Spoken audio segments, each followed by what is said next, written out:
Bienvenue dans ce tutoriel Rust. Pour créer un nouveau projet, on tape cargo new, le nom du projet.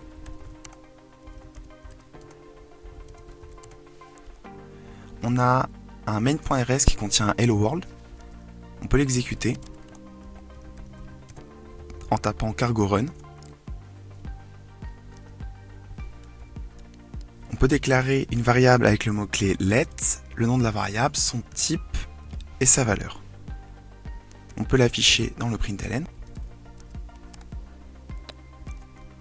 Il y a d'autres types, comme par exemple les entiers non signés. Si j'essaie de mettre une valeur négative, on aura une erreur. On a aussi les nombres flottants, les booléens, les caractères qui supportent les caractères Unicode, et toutes ces valeurs peuvent s'afficher dans le terminal. On peut aussi avoir des pointeurs, qu'en Rust on appelle des références, par exemple ici une référence sur le type i32, et on va prendre l'adresse de la variable i, on dit qu'on emprunte i. Il existe aussi les chaînes de caractères, c'est une référence sur le type str.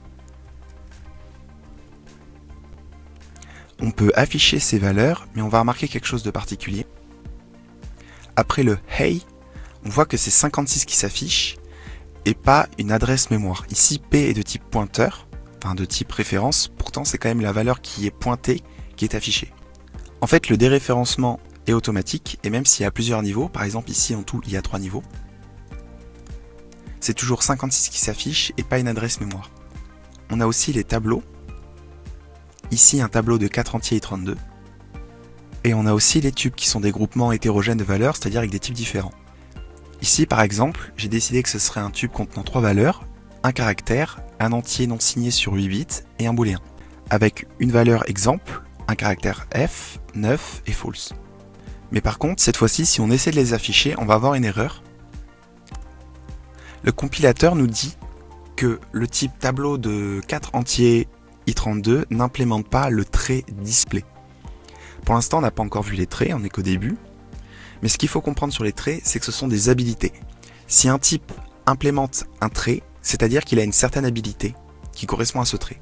Le trait display, c'est l'habilité qu'a un type à s'afficher. Ici, comme il n'implémente pas display, on peut se dire que les tableaux et les tuples ne pourront pas s'afficher, sauf que heureusement il existe un autre trait qui s'appelle debug.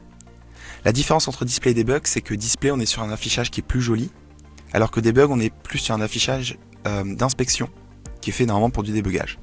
Pour utiliser le trait debug au lieu du trait display dans la balise, on rajoute 2 points d'interrogation. Et là ça devrait fonctionner. On a bien le tableau et le tube qui s'affichent.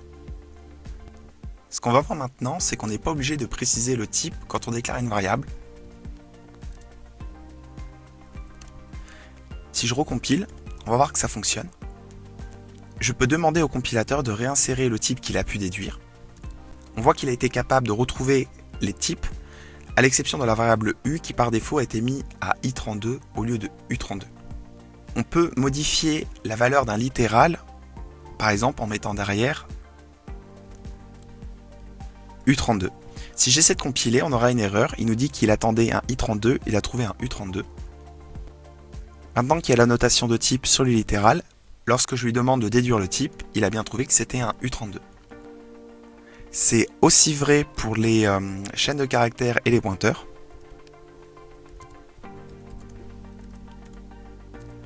Si je lui demande de déduire le type de P, il trouve bien qu'il s'agit d'une référence de i32 et le type str pour la variable s.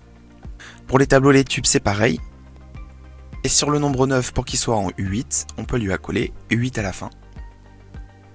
Et ça fonctionne aussi avec les tableaux. Par exemple, ici, je peux avoir un I16.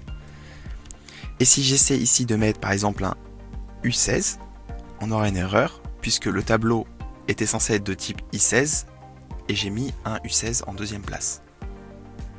Ce sera tout pour cette première partie, et je dis à la prochaine.